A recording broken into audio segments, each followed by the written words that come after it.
Aujourd'hui, on va parler d'une ville au double visage, d'une rivière bienfaitrice et d'un architecte mégalo. Direction Bayonne, dans les Pyrénées-Atlantiques, capitale du Pays basque français. N'y allons pas par quatre chemins. Bayonne est tout simplement un régal pour les yeux. Difficile de résister au charme de ses façades sur les quais des maisons, aux couleurs identitaires, du spectacle offert par la confluence de la Nive et de l'Adour. Un riche patrimoine qui raconte une histoire aussi longue que complexe. Commençons par le quartier le plus ancien, le Grand Bayonne, situé sur la colline en surplomb du fleuve. C'est ici qu'à l'Antiquité, les Romains installèrent un premier castrum fortifié. Au fil des siècles, la ville va s'agrandir et chaque époque va apporter son lot de murs, de remparts. Au XVIIe siècle, Vauban va littéralement enfermer la cité derrière d'imposantes fortifications.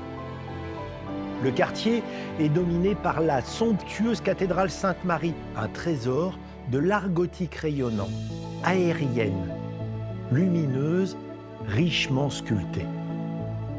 Peu de personnes le savent, mais jusqu'au XIXe siècle, elle n'avait pas du tout cette silhouette. Les deux flèches ont en effet été ajoutées lors d'une campagne de restauration par l'architecte Émile Boswilleval. Fier de cette invention, il n'a d'ailleurs pas hésité à mettre son portrait sculpté tout en haut du monument. Au XIIe siècle, un nouveau quartier voit le jour, le Petit Bayonne, une zone conquise sur les marécages pour y établir un port, car l'océan est tout proche. Les maisons nobles, le long de la Nive, disent la réussite des armateurs qui exportaient alors dans toute l'Europe. L'eau a fait la richesse de la cité. Ce n'est d'ailleurs pas pour rien que le nom de la ville vient du basque Ibayona, qui signifie « bonne rivière ». Bayonne est ainsi une ville au double visage, un port de commerce ouvert sur le monde, sur la rencontre, et en même temps, une cité militaire contrainte, enfermée derrière ses fortifications. Et c'est sans aucun doute cette complexité qui lui donne encore plus de charme.